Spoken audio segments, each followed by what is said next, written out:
মালদহের সরকারি ঐতিহ্যবাহী রামকেলি মেলার আমন্ত্রণপত্রের নাম নেই বিরোধী সাংসদদের, যা নিয়ে শুরু হয়েছে রাজনৈতিক চর্চা। সরকারি অনুষ্ঠানেও আমরা ওরা, আমন্ত্রণপত্রে বিরোধী সাংসদদের নাম না থাকা নিয়ে বিতর্ক।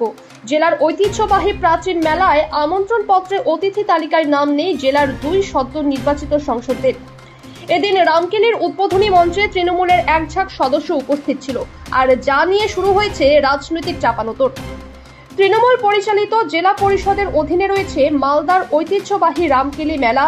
জেলা প্রশাসন ও জেলা পরিষদের তত্ত্বাবধানে অনুষ্ঠিত হয়ে থাকে। প্রতিবারের মতো এবারও এই মেলার উদ্বোধনী অনুষ্ঠানে ছিলেন জেলা প্রশাসনিক কর্তারা সহ রাজ্যের শাসক দলের জনপ্রতিনিধিরা।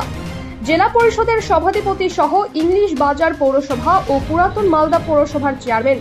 মেলার সরকারি আমন্ত্রণপত্রের তালিকায় তৃণমূলের একাধিক বিধায়ক মন্ত্রীর প্রশাসনিক কর্তা ব্যক্তিদের নাম থাকলেও সেখানে নাম নেই উত্তর মালদা লোকসভা কেন্দ্রের বিজেপি সাংসদ খগেন মুর্মু ও দক্ষিণ মালদা লোকসভা কেন্দ্রের কংগ্রেস সাংসদ ঈশা খান চৌধুরী।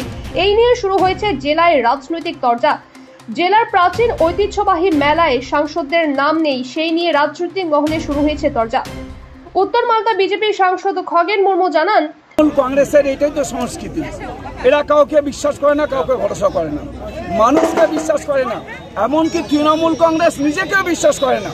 তাই নিজেদের যাতে এখানে কোনোরকম এই বিশ্বাসের জায়গাটা না হারায়, তাই শুধু তৃণমূল কংগ্রেসের তাদেরকেই ওখানে রামকেলি মেলাতে তৃণমূল কংগ্রেসের সমস্ত মন্ত্রীরা থাকতে পারেন, তৃণমূল কংগ্রেসের বিধায়করা থাকতে পারেন, পঞ্চায়েতের সমস্ত পদাধিকারীরা তোলা থাকতে পারেন, কিন্তু বিরোধীরা এখানে দুইজন সাংসদ আছে, তাদের এখানে থাকার কোনো অধিকার নেই।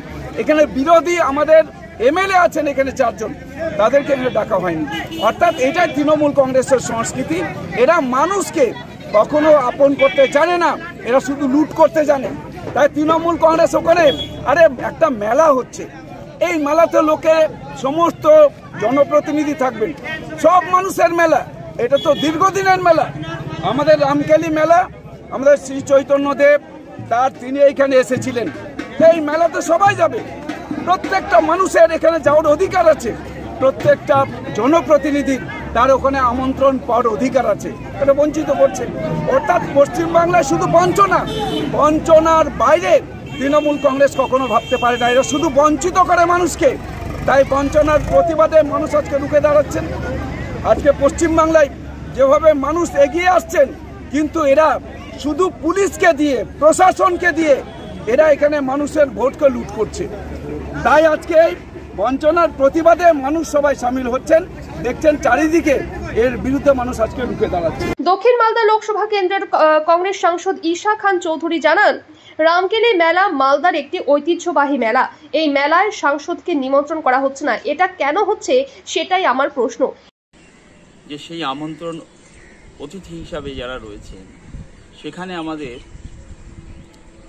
মালদা দক্ষিণ কেন্দ্র যেখানে রামকেলি মেলাটা হচ্ছে, দক্ষিণ মালদা লোকসভা কেন্দ্রের অন্তর্গত সেই জায়গাটি, সেখানে নির্বাচিত প্রতিনিধি এমপি ঈশা খানের নাম সেখানে আমরা কারো আমন্ত্রণপত্রে দেখলাম না, এবং অনুষ্ঠান স্থলেও আমরা দেখতে পাচ্ছি। এটা অত্যন্ত দুঃখের এবং বেদনার। যেখানে আমরা দেখতে পাচ্ছি তৃণমূলের বিধায়ক থেকে শুরু করে জেলা পরিষদের কর্মাধ্যক্ষ শুরু করে পৌরসভার চেয়ারম্যান থেকে শুরু করে প্রত্যেকেরই সেই কার্ডে আমন্ত্রণ পত্রে সেখানে নাম রয়েছে এবং তাদেরকে আমন্ত্রণ জানানো হয়েছে। মনে হচ্ছে যে এটা একটা রাজনৈতিক প্রোগ্রাম। আমরা অত্যন্ত দুঃখের সাথে জানাচ্ছি যে এটা বন্ধ হওয়া উচিত।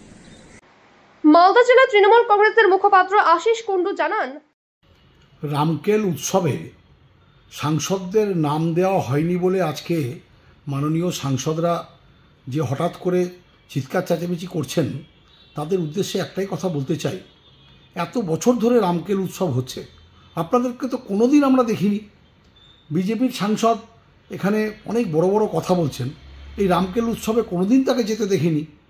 আর এই বিজেপির যে কদর্য রাজনীতি, বিভিন্ন রেল মন্ত্রকের যে রেলগুলো উদ্বোধন হয়েছে, আপনারা লক্ষ্য করে দেখেছেন, আমাদের মাননীয় মন্ত্রী, মাননীয় সাংসদ, সম্মানীয় মুখ্যমন্ত্রী কারুর নাম ওনারা দেন না। ওনারা সমস্ত রেল ডিপার্টমেন্টটাকে, বিভিন্ন কেন্দ্রীয় সরকারের দপ্তরকে ওনারা নিজস্ব সম্পত্তি ভাবেন। তো যাক, ওনাদের বোধোদয় হয়েছে যে এই শিষ্টাচারটা থাকা উচিত। ওনারা যেরকম দেখিয়েছিলেন আমরাও তো সেটা দেখেই অভ্যস্ত, টিট ফর ট্যাট করতে করতেই অভ্যস্ত। ওনাদের যদি বোধোদয় হয় আমরাও তাহলে আগামী দিনে অবশ্যই আমাদেরও বোধোদয় হবে। আপনাদের কাছে একটাই আবেদন থাকবে, রামকেল উৎসব ঠাকুরের উৎসব, সনাতনদের উৎসব, সমস্ত মানুষের উৎসব। শুধুমাত্র সাংসদ হিসাবেই সেখানে আসতে হবে, মানুষ হিসাবে সেখানে যাওয়ার কোনো অধিকার নেই। আসুন না আমরা সবাই মিলে এই রামকেল উৎসবকে সাফল্যমণ্ডিত করি।